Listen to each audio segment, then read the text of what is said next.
তাহলে সাহাবায়ে কেরাম কি করতো? রাষ্ট্র শাসন করে নাই, রসুল করেন নাই, রসুলের সিয়াসা ছিল না, আবু বকরের সিয়াসা ছিল না। ঠিক ওইটাই তো ছিল, ওনারা তো শাসক ছিলেন, শাসক ছিলেন। রসুল ক্ষমতায় যাওয়ার জন্য কিছু করেছেন, এটার নাম সিয়াসা না। আবু বকর ক্ষমতায় যাওয়ার জন্য কিছু করেছেন, এটার নাম সিয়াসা না। ওমর ক্ষমতায় যাওয়ার জন্য কিছু করেছেন, ওটার নাম সিয়াসা না। ওসমান ক্ষমতায় যাওয়ার জন্য কিছু করেছেন, এটার নাম সিয়াসা না। আলী রাদিয়াল্লাহু আনহু ক্ষমতায় যাওয়ার জন্য কিছু করেছেন, ধরে নিলাম, তাহলে এটার নাম, সবগুলো ধরে নেয়া, কারণ করে নাই কিছুই, এটার নাম সিয়াসা না। কারণ আমাদের দৃষ্টিতে ক্ষমতায় যাওয়ার জন্য নিয়ম নয় কেউ কি ক্ষমতা যাওয়ার জন্য নিজেকে প্রস্তাব দিবে, আমি আমাকে ক্ষমতা দাও, এটা বলার নিয়ম না ইসলামে। রাসূলুল্লাহ সাল্লাল্লাহু আলাইহি ওয়াসাল্লাম নিষেধ করেছেন যে কেউ যেন ক্ষমতা চেয়ে না নেয়, চেয়ে নিলে আল্লাহর পক্ষ থেকে তার উপর সুপর্দ করা হবে।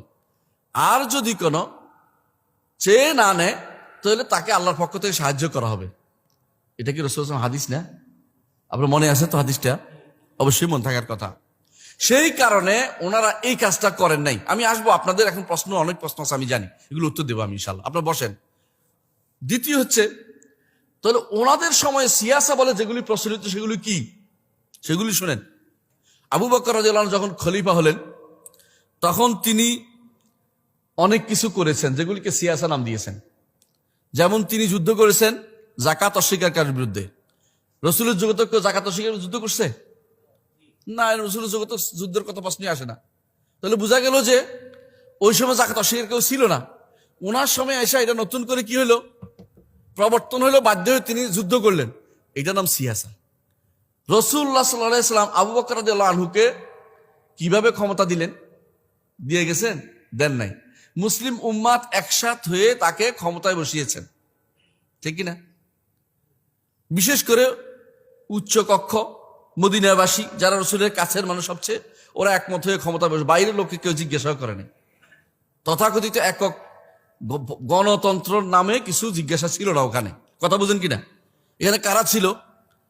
যারা গণ্যমান্য ব্যক্তি, আহলুল হাল ওয়াল আকদ যাদেরকে বলা হয়, যারা দ্বীনের ভালো বুঝে মন্দ বুঝে, যারা দ্বীনের ব্যাপারে সবচেয়ে বেশি পারঙ্গম, ওরাই শুধুমাত্র এই কাজটা করেছে। তারা নির্ধারণ করেছে, পরবর্তী এসে সবাই সেটা মেনে নিয়েছে, এবারে বাড়াবাড়ি হয়নি। বলতে পারেন যারা দ্বীনের ব্যাপারে খুব ভালো বুঝে ওরাই কাজটা করেছে। এইটা হচ্ছে কি আবু বকর রাদিয়াল্লাহু আনহুর খেলাফত উঠার, খলিফা হওয়ার নীতি। কিন্তু আবু বকর রাদিয়াল্লাহু আনহু এখানে কোনো কি করেন নাই, দুইজনের লগে ফুসফুস, তিনজনের লগে কুসকুস কিছু করেন নাই।